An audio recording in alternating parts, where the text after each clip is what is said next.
Right now, it looks like he's... Whoa! That's exactly what I was talking about. On a quiet afternoon in suburban Georgia, traffic moved exactly the way it always does.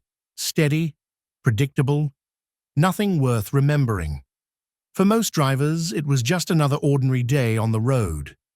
For the officers on patrol, it was the kind of afternoon where nothing usually happens, until everything erupts at once.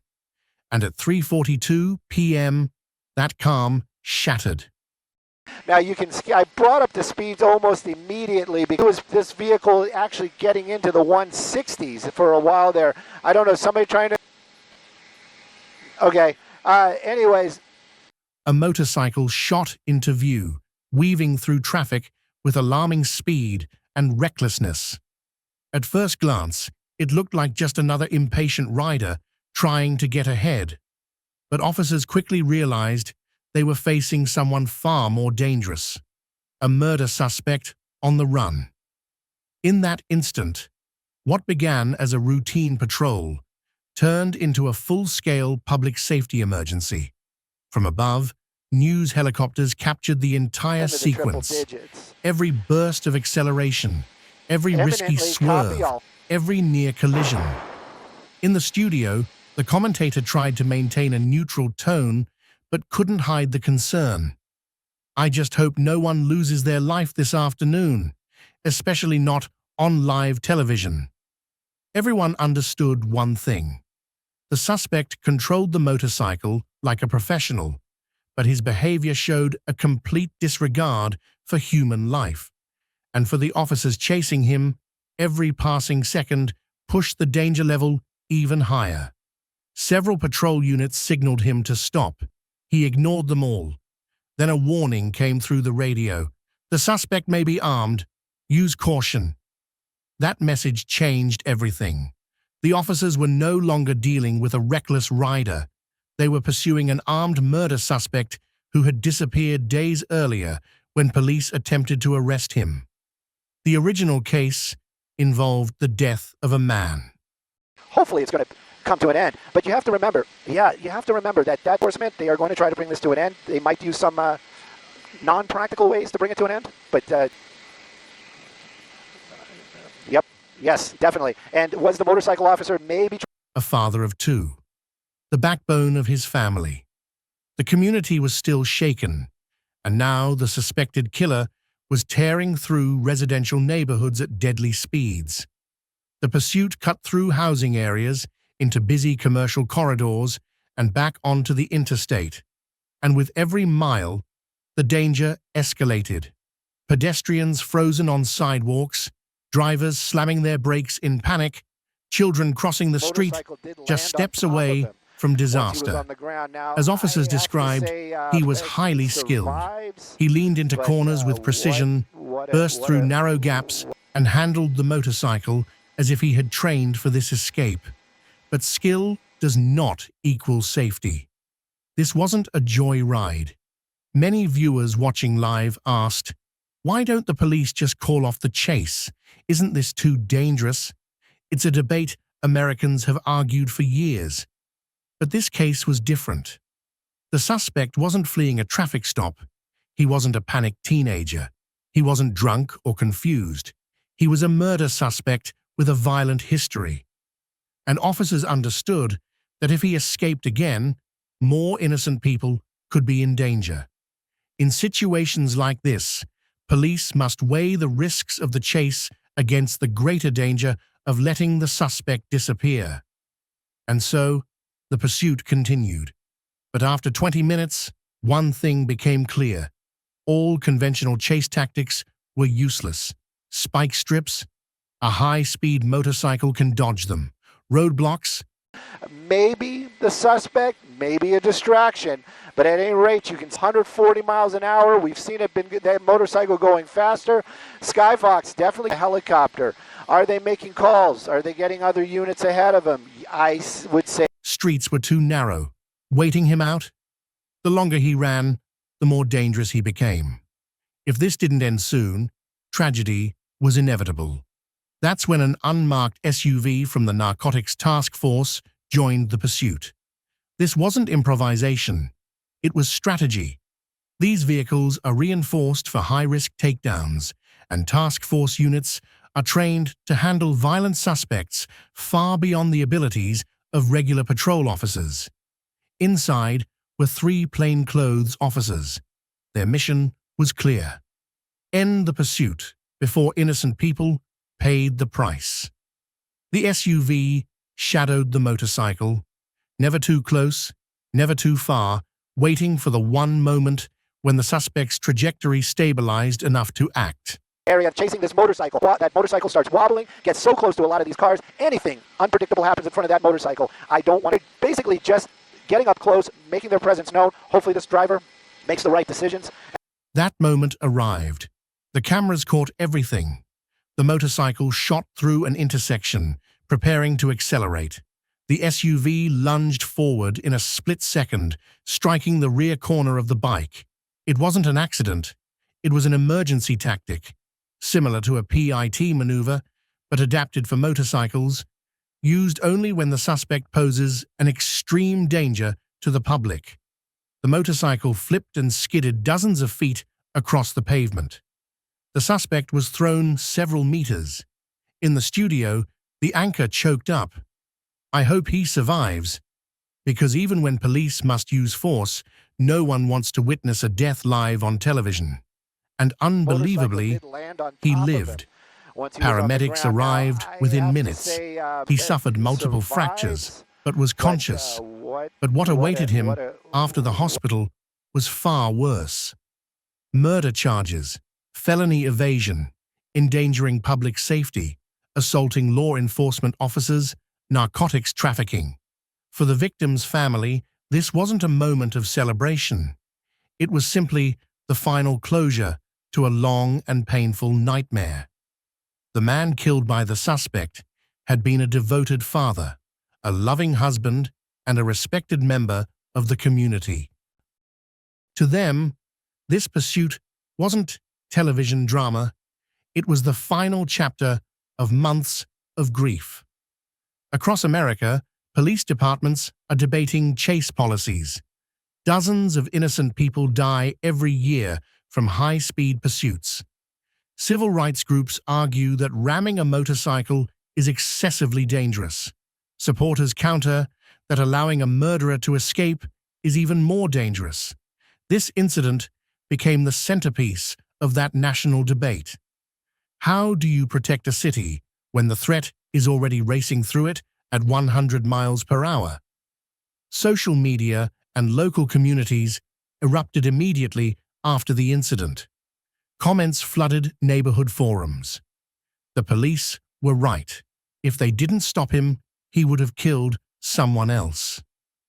Hitting a motorcycle like that is too risky. What if he died? I watched the video. My kids nearly crossed that exact intersection. A 13-second clip spread widely.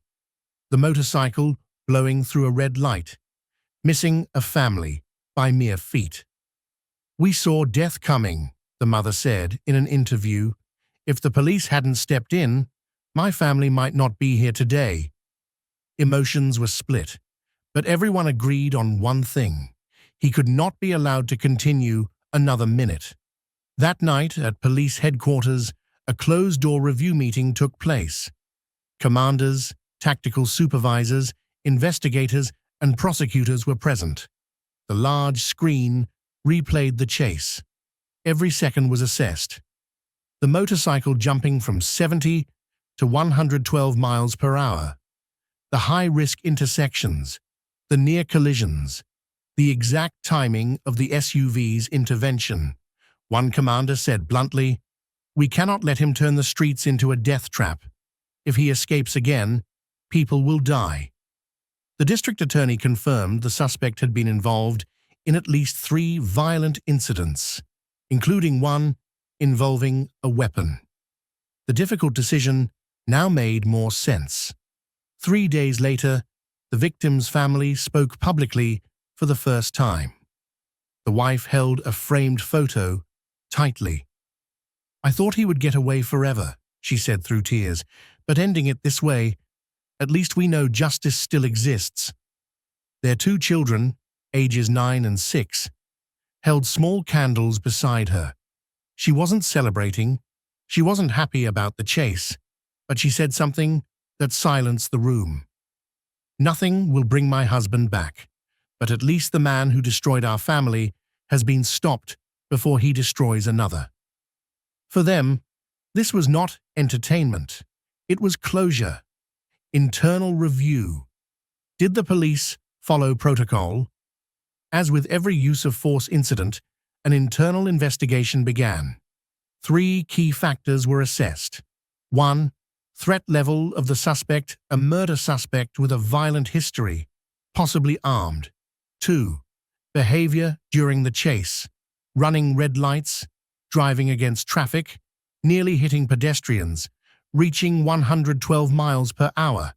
3. Risk to the public. If he continued, investigators concluded, if officers had not intervened, civilian casualties were almost certain. The task force strike, while dangerous, was deemed the minimum necessary action under the circumstances. Over 300 people die each year in U.S. police pursuits, according to NHTSA. Victims include innocent pedestrians, unrelated drivers, suspects themselves. Cities across the nation have changed their policies. Seattle, pursue only if there's an immediate threat. Los Angeles, risk assessment by neighborhood type. New York, bans high-speed pursuits except terrorism or homicide. But in southern states like Georgia, Texas, and Florida, where highways are often used by fleeing criminals, officers are granted broader authority. This incident forces the nation to re-examine the same question. What do we expect officers to do when a murderer is racing through our city? CTN News interviewed former SWAT commander David R., with 24 years of field experience. He explained, "Motorcycles are the hardest vehicle to stop. You can't pit them. You can't roadblock them. You can't spike them at high speed, and you can't let them run forever." When asked about the impact strike, he said, "That hit wasn't meant to kill the suspect.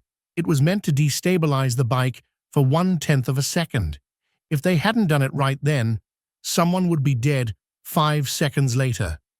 He added, "No officer wants to make that call, but sometimes it's the only decision that saves lives." Court records revealed the suspect, age 28, had 4 prior arrests for narcotics possession, links to 2 assault cases, fled a crash scene in 2022, violated probation repeatedly. He had recently become involved in a synthetic drug distribution ring in South Atlanta. On the night of the homicide, police say he shot the victim after an argument about money. These details paint a clear picture. He wasn't innocent. He wasn't panicked. He was someone willing to destroy lives to escape. A newly revealed detail made the tragedy even more painful. The victim had no connection to drugs. He was only trying to defuse the argument. Witnesses say his last words were, "It's not worth losing your life over. Please calm down." That was when he was shot. His best friend described him, "He always stepped in to protect people, even when it put him in danger. He was a hero to all of us." This only deepened the public's outrage as they watched the suspect tear through the city as if laws didn't apply to him. 3 days after the chase, reporters returned to the site where the motorcycle crashed. The skid marks were still on the asphalt. A small bouquet of flowers lay on the curb, with a handwritten note, "Thank you for preventing a tragedy." Residents recalled hearing the motorcycle's engine screaming, followed by a violent crash. An older man said, "If you saw it in real life, you'd understand why the police had to do what they did." Doctors confirmed the suspect will make a full physical recovery, but after discharge, he will face life in prison for murder. multiple federal drug charges, assault on law enforcement, endangering public safety. The prosecutor stated flatly, "He is not leaving prison again. This is no longer about rehabilitation. This is about protecting the public from him." The chase lasted only seconds at the end, but it struck at one of America's deepest fears, that chaos can arrive without warning, even on a peaceful afternoon. Some watched out of curiosity. Some watched for the adrenaline. But those who lived near the scene knew it was a moment where lives were truly on the line. And even though debates over pursuit policies will continue, one fact is undeniable. If officers had not intervened, America could have lost more innocent lives that day. Public safety is never guaranteed, and every decision made on the street can alter the fate of multiple families.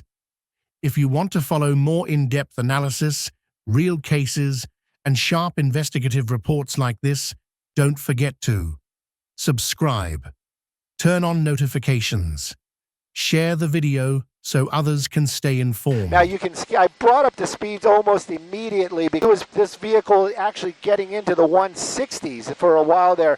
I don't know, somebody trying to